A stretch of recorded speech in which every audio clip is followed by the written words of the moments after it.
The crack of gunfire echoed in the distance as Sarah Vance gripped the sack of grain tighter, struggling against the gusting prairie wind that seemed determined to push her into the dusty earth. Sweat beaded on her brow beneath the black morning bonnet she still wore 6 months after burying her husband, Thomas. Nebraska Territory, 1867, was no place for a woman alone, but she had no choice. The farm wouldn't run itself, and the meager savings Thomas had left behind were nearly gone. The drought had withered her crops, and the cattle she'd managed to keep alive were growing thinner by the day. This grain, purchased with the last of her money, was all that stood between her family and starvation. Sarah shifted the heavy sack higher on her shoulder and squinted at the rutted road ahead. Her wagon sat 100 yards away, where she'd left her 8-year-old son Bobby watching over her 4-year-old daughter Mary.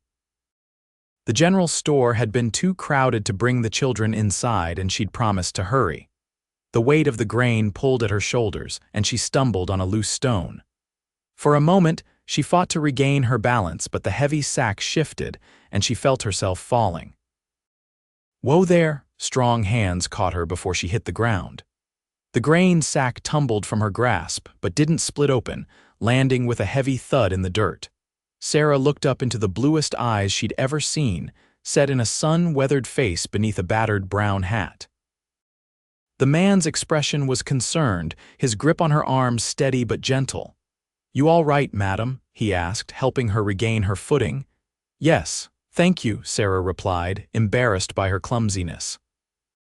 She straightened her dress and reached for the grain sack, but the stranger was faster, hefting it easily onto his shoulder. "Allow me," he said with a slight tip of his hat. "Where are you headed?" "My wagon," Sarah replied, pointing. "It's just down the street." "I'm heading that way myself," he said, falling into step beside her. "Name's Xavier, just passing through on my way to Fort Kearney." "Sarah Vance," she replied, studying him from the corner of her eye. His clothes were trail-worn but clean, his boots scuffed from long miles. A gun belt sat low on his hips, the holstered revolver speaking of a man who knew how to use it. "You shouldn't be carrying something this heavy by yourself," Jack said, adjusting the grain sack. "Not safe to be out here alone, either," Sarah bristled. "I've been managing just fine, Mr. Xavier." His lips quirked into a small smile. "No offense intended, madam, just stating facts. Times are hard enough without folks taking unnecessary risks." They approached the wagon where Bobby stood guard, his small hand gripping the seat rail as he watched their approach with suspicious eyes. "It's all right, Bobby," Sarah called. "This kind gentleman is helping me with the grain." Jack nodded at the boy, then walked to the back of the wagon and deposited the heavy sack. "There you go, madam." "Thank you," Sarah said, reaching for her purse. "Please let me give you something for your trouble." Jack shook his head. "I didn't do it for money." He looked at her directly, his gaze intense. "Promise me something instead." Sarah raised her eyebrows, suddenly wary. "What would that be?" "Don't try to carry burdens too heavy for you alone," Jack said softly. "Pride is a luxury most can't afford out here." Before she could respond, he gently took her hand and placed something in her palm. When she looked down, she saw a small wooden carving of a horse, roughly made but beautiful in its simplicity. "For the little one," Jack said, nodding toward Mary, who watched with wide eyes from the wagon seat. "And a promise from me to you, Mrs. Vance. You won't fall again, not while I'm around to catch you." With that, he tipped his hat and turned away, disappearing into the busy street of Clearwater Springs before Sarah could say another word. "Mama, who was that man?" Bobby asked as she climbed onto the wagon seat. "Just a kind stranger," Sarah replied, tucking the wooden horse into her pocket. "Come on, we need to get home before dark." As she snapped the reins and the horses pulled forward, Sarah couldn't help looking over her shoulder, searching for a glimpse of the tall cowboy with the blue eyes. But Xavier was nowhere to be seen. The journey home to her small farm took nearly an hour. As the wagon bounced along the rutted trail, Sarah's thoughts kept returning to the stranger who had helped her. There had been something in his eyes, a sadness perhaps, or a loneliness that matched her own. "Stop being foolish," she muttered to herself. He's just passing through, you'll never see him again. The farm came into view as they crested the final hill, 20 acres of drought-parched land, a small cabin with a leaking roof, a barn that needed repair, and a chicken coop. It wasn't much, but it was all she had left of the dream she'd shared with Thomas. After settling the children with their supper, Sarah stepped onto the porch and watched the sunset paint the prairie in fiery gold. The beauty of it still took her breath away, even after 5 years in Nebraska Territory. Thomas had promised her a good life here, land of their own, prosperity, children running through fields of wheat. Now all those dreams lay buried with him, killed by a stray bullet during a bank robbery in town. She sighed, about to turn back inside when movement on the horizon caught her eye. A rider, approaching at a steady pace. Sarah tensed, her hand going automatically to the shotgun propped beside the door. Visitors after dark were rarely good news. As the rider drew closer, her heartbeat quickened. Even in the fading light, she recognized the silhouette, the way he sat tall in the saddle, the shape of his hat. It was the cowboy from town, Xavier. "Bobby," she called over her shoulder, "watch your sister. I need to speak with someone outside." Sarah stepped off the porch, shotgun in hand but pointed downward, as Jack reined his horse to a stop a respectful distance away. "Evening, Mrs. Vance," he said, dismounting smoothly. His eyes flicked to the shotgun, but he didn't comment on it. "I hope I'm not intruding." "What brings you out this way, Mr. Xavier?" Sarah asked, not lowering the gun.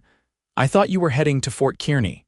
"I was," he agreed, "until I overheard some troubling talk in the saloon back in town." He paused, removing his hat. "There's a man named Silas Garrett who's been buying up land around here. Seems he's set his sights on your property next." Sarah's knuckles whitened on the shotgun. "Garrett has made offers before. I've refused them all." Jack nodded. "The talk in town is that he's done with making offers. Some of his men were planning to ride out here tonight, cause a bit of trouble. Scare tactics. And you came to warn me." Sarah studied his face, searching for deception but finding only concern. "That and to make sure they don't follow through," Jack said. "I don't take kindly to men who threaten women and children." Sarah hesitated, years of caution warring with the desperate need for help. "Why would you involve yourself in my troubles? You don't know me." Jack's expression softened. "Let's just say I've seen too many good people pushed around by men like Garrett. Besides," he added with a slight smile, "I made you a promise in town today." The memory of his words, "you won't fall again, not while I'm around to catch you," made her chest tighten. Sarah lowered the shotgun slightly. "How do I know you're not working for Garrett yourself?" she asked. "This could be a trick to get me to let my guard down." "Fair question," Jack acknowledged, "but if I meant you harm, would I have announced myself? Would I have ridden up to your front door in plain sight?" He had a point. Still, Sarah wasn't ready to fully trust this stranger. "If what you say is true, then thank you for the warning. I can handle things from here." Jack glanced at the darkening sky. "Mrs. Vance, I don't doubt your courage, but Garrett's men aren't the sort to be scared off by a woman with a shotgun. There are at least 4 of them planning to ride out here tonight." Sarah's stomach twisted with fear. She could perhaps hold off 1 or 2 men, but 4. "And with the children to protect, what do you suggest?" she asked at last, hating the weakness in her voice. "Let me stay," Jack said simply. "Just until morning. I'll camp in your barn, keep watch. If they come, they'll find more than they bargained for." Sarah considered his offer. The thought of a stranger sleeping on her property made her uncomfortable, but the alternative, facing Garrett's men alone, was far worse. "Very well," she said finally. "You can stay in the barn, but Mr. Xavier?" "Yes. If I find out you're lying to me, I won't hesitate to use this." She raised the shotgun slightly for emphasis. Jack smiled, a genuine expression that reached his eyes. "I'd expect nothing less, Mrs. Vance." He tipped his hat. "I'll just see to my horse, then make myself scarce in your barn." As he led his mount toward the weathered structure, Sarah watched him go, conflicting emotions churning within her. Fear of trusting too easily, gratitude for the warning, and something else, a flicker of warmth she hadn't felt since Thomas died. She pushed the feeling aside. This was about survival, nothing more. The night passed slowly. Sarah sat in a rocking chair by the front window, shotgun across her lap, watching and waiting. The children slept in the back room, unaware of the potential danger. Outside, the moon cast silver light across the prairie, bright enough to see any approaching riders. Shortly after midnight, she heard the distant rumble of hooves. Sarah's heart pounded as she peered through the window. 4 riders approached from the east, moving with purpose toward her farm. She was about to wake the children to hide them in the root cellar when another sound caught her attention, a low whistle from the direction of the barn. In the moonlight, she saw Jack emerge, rifle in hand. He moved silently toward the house, keeping to the shadows. A soft knock on the back door made her jump. She hurried to open it, finding Jack there, his expression grim. "Garrett's men," he whispered. "4 of them, just as I heard." Sarah nodded. "What do we do?" "Stay inside with your children," Jack said. "Lock the doors, I'll handle this." "This is my home," Sarah protested. "My fight." Jack's eyes softened. "And you've been fighting it alone for too long. Let me help, Sarah." The use of her first name startled her, but before she could respond, the sound of approaching horses grew louder. Jack slipped back outside, disappearing into the shadows beside the house. Sarah locked the door and returned to the window, watching as the 4 riders pulled up in front of her cabin. They were rough-looking men with bandanas pulled up over their faces. One of them carried a torch. "Mrs. Vance," the leader called out, his voice carrying through the night. "Come on out for a friendly chat." Sarah remained silent, watching as the men dismounted. "Look here," the man continued, his tone menacing now. "Mr. Garrett's been more than generous with his offers. This is your last chance to sell peacefully. Otherwise—" He gestured to the man with the torch, who grinned and moved toward the barn. "I'd reconsider that if I were you." Jack's voice cut through the night as he stepped into view, rifle raised. The men froze, turning toward the unexpected threat. "Who the hell are you?" the leader demanded. "Someone who doesn't appreciate 4 men threatening a widow and her children," Jack replied, his voice steady. "Now I suggest you boys get back on your horses and tell Garrett the lady's answer is still no," the leader laughed. "1 man against 4, those odds don't favor you, stranger. Then it's a good thing he's not alone." Sarah's voice surprised even herself as she pushed open the front door, shotgun raised. She stepped onto the porch, keeping the weapon leveled at the intruders. The men exchanged glances, clearly not having expected resistance. The leader spat on the ground. "You're making a mistake," he growled. "Garrett will have this land one way or another." "Not tonight he won't," Jack said evenly. "And not tomorrow either. Now mount up and ride out, or things are going to get mighty unpleasant."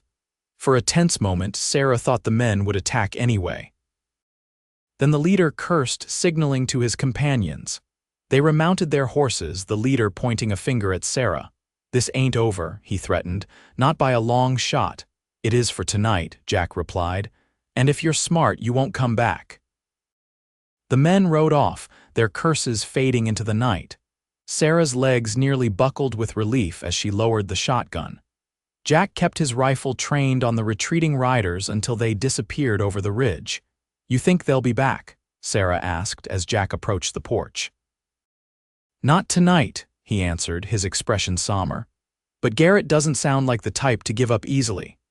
Sarah nodded, suddenly aware of how cold the night had become, or perhaps it was just the fear finally catching up to her. "You should come inside," she said, surprising herself with the invitation. "It's too cold to sleep in the barn now." Jack hesitated. "I don't want to compromise your reputation, Mrs. Vance."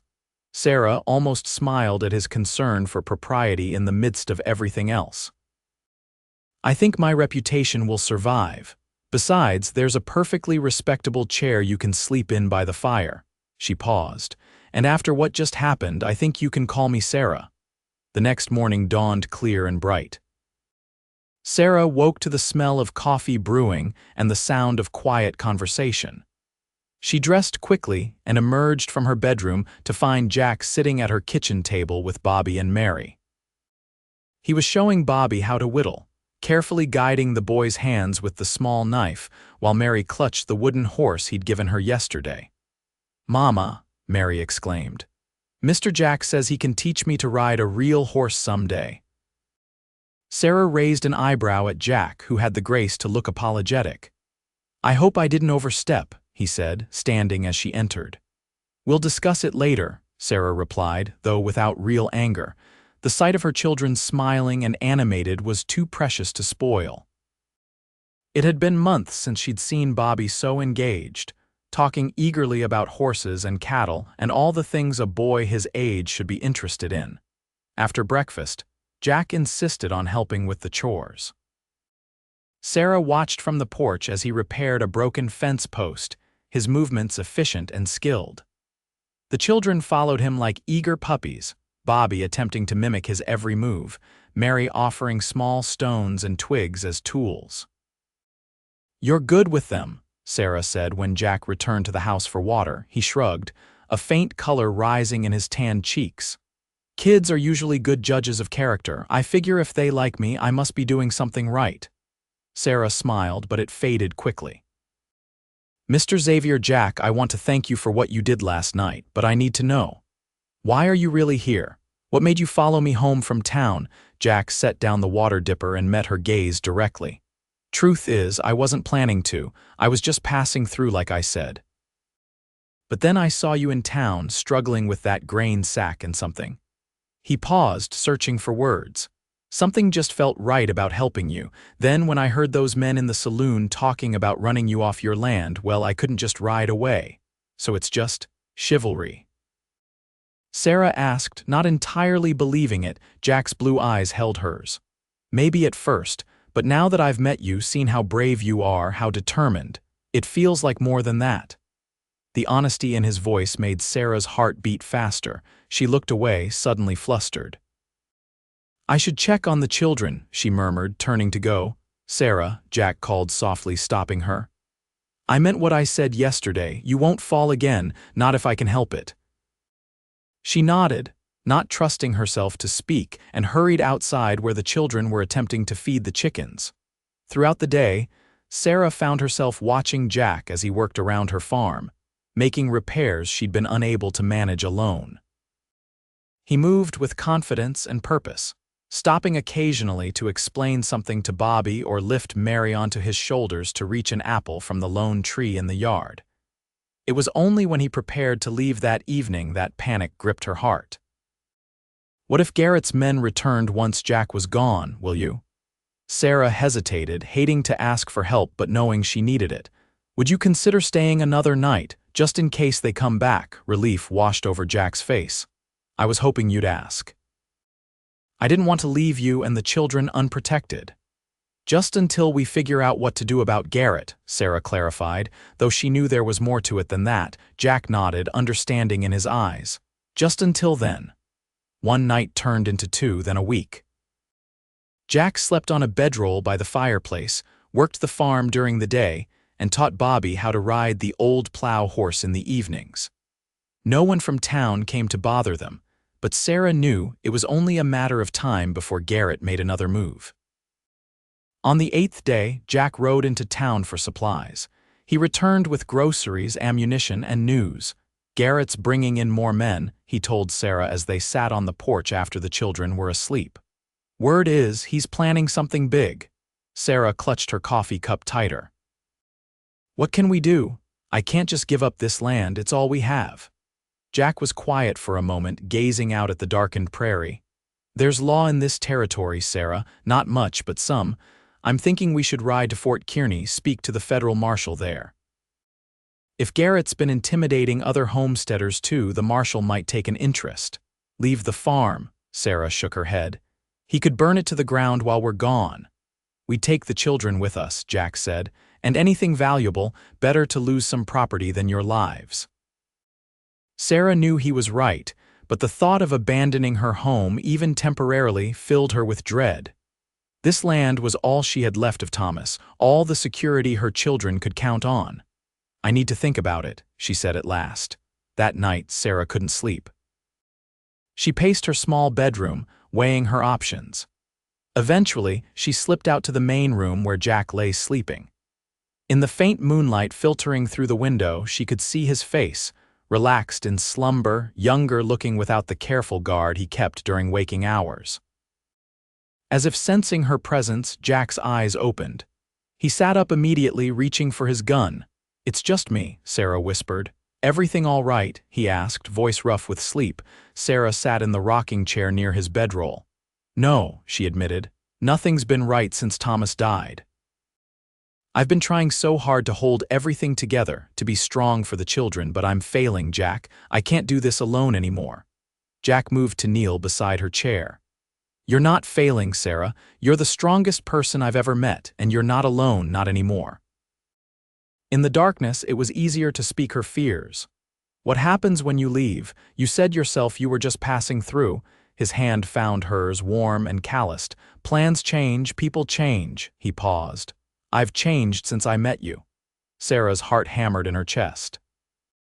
"What are you saying?" "I'm saying I don't want to leave," Jack replied softly. "Not unless you want me to." The honesty in his voice broke something loose inside Sarah, a dam of grief and loneliness she'd built to survive. Tears slipped down her cheeks as Jack gently pulled her into his arms, holding her as she finally allowed herself to cry. "I don't want to be alone anymore," she whispered against his shoulder. "You won't be," Jack promised. "You have my word." The next morning brought clarity. They would go to Fort Kearney, seek help from the marshal, and return to reclaim her land properly. Jack spent the day preparing the wagon while Sarah packed their belongings and explained to the children that they were going on an adventure. As sunset approached, they were nearly ready to depart at first light. Sarah stood in her bedroom, sorting through the few mementos she couldn't bear to leave behind when she heard hoofbeats approaching. "Sarah," Jack's urgent voice called from outside. "Riders coming." Heart racing, Sarah grabbed the shotgun and hurried outside. Jack was already positioned behind the woodpile, rifle ready. In the distance, at least 10 riders approached, the setting sun at their backs. "It's Garrett," Jack said grimly. "Too many to fight. Take the children and go out the back." "The horses are hitched to the wagon. Head east toward the Miller place. It's about 5 miles. I'll hold them here as long as I can, then catch up." "No," Sarah protested. "I won't leave you to face them alone." "Sarah, please." Jack's eyes were desperate. "I can't protect all of you if you stay." "The children need you." The mention of her children decided it. Sarah nodded, tears burning her eyes. "Promise me you'll follow. Promise you won't try to be a hero." Jack cupped her face with one hand. "I promise. Now go quickly." Sarah gathered the children, hushing their questions, and led them out the back door toward where the wagon waited, already loaded with their essential belongings. She lifted Mary onto the seat, helped Bobby up beside her, and cast one last glance at the cabin. Jack stood at the corner of the house, rifle ready, watching the approaching riders. He turned briefly, their eyes meeting across the yard. Something passed between them, an understanding, a promise, a future not yet realized but suddenly possible. Then Sarah climbed onto the wagon, snapped the reins, and drove away from the only home her children had ever known. The Miller farm was dark when they arrived, its occupants either asleep or away. Sarah pulled the wagon behind the barn, out of sight from the road, and told the children to stay quiet. Hours passed with no sign of Jack or Garrett's men. The children eventually fell asleep, but Sarah remained vigilant, straining to hear any approach over the sounds of the night. Near dawn, hoofbeats sounded on the road. Sarah raised her shotgun, aiming at the path leading to the barn. "Sarah," Jack's voice called softly. "It's me." Relief flooded through her as she lowered the weapon. Jack appeared, looking exhausted but unharmed. He dismounted stiffly, and Sarah ran to him, propriety forgotten as she threw her arms around him. "You're alive," she breathed, pulling back to examine him for injuries. "What happened?"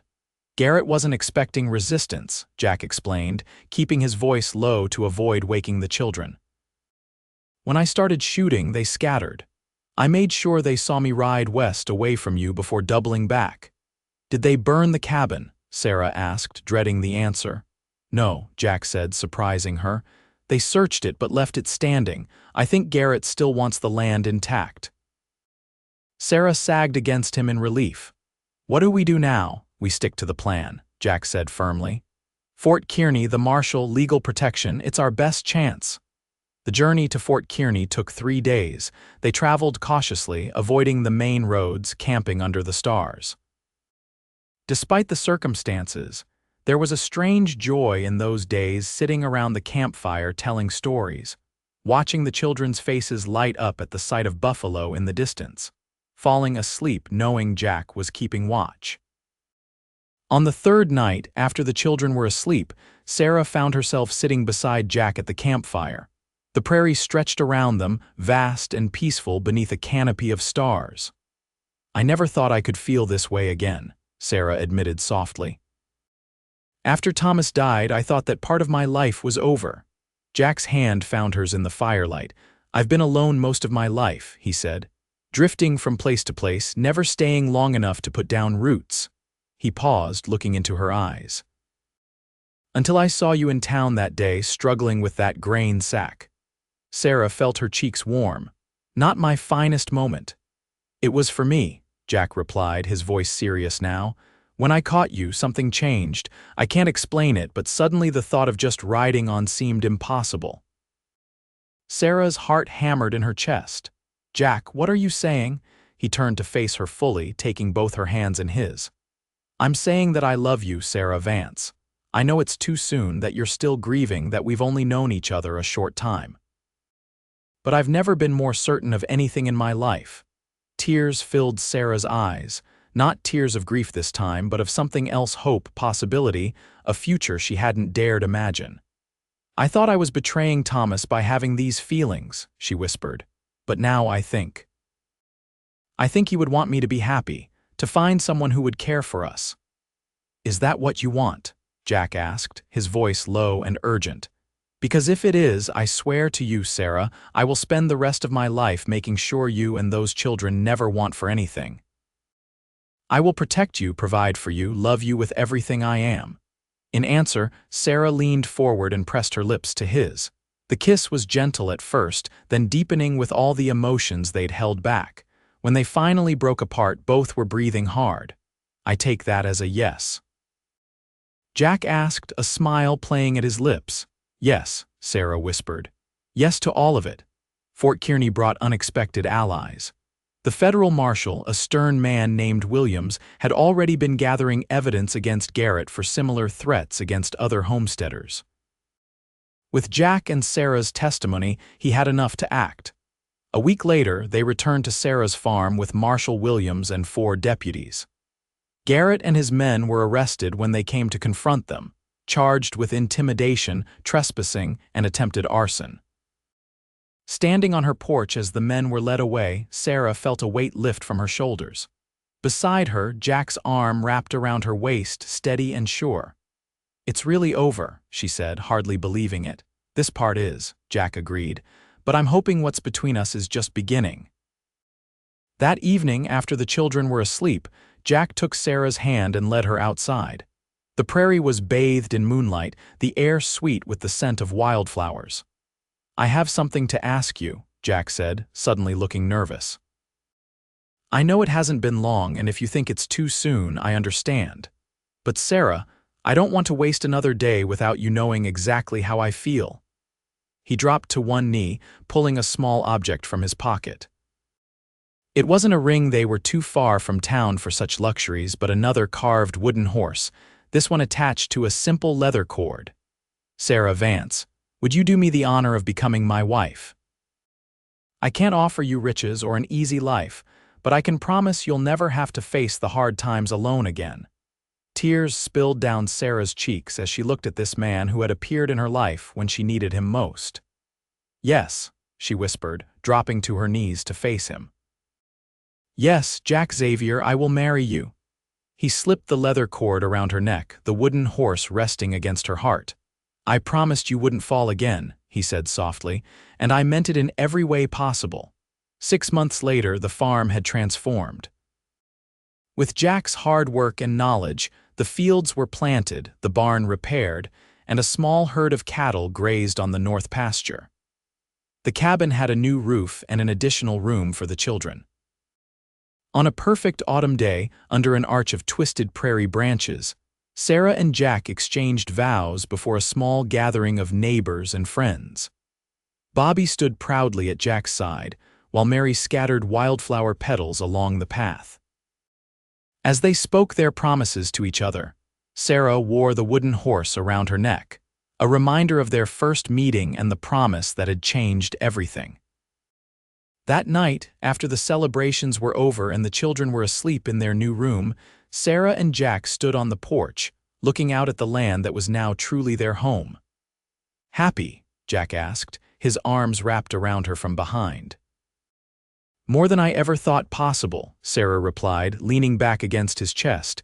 "You kept your promise, you know." "Which one?" "I haven't fallen since that day in town," she said, turning in his arms to face him. "Well, except for falling in love with you." Jack smiled, the moonlight catching in his blue eyes. "That's one fall I'll never try to prevent," he said, lowering his lips to hers. As they kissed under the vast prairie sky, Sarah knew that whatever challenges came their way, drought or flood, hard winters or scorching summers, they would face them together. She had found not just a partner but a love strong enough to build a future on, sturdy as the land beneath their feet, endless as the horizon stretching before them.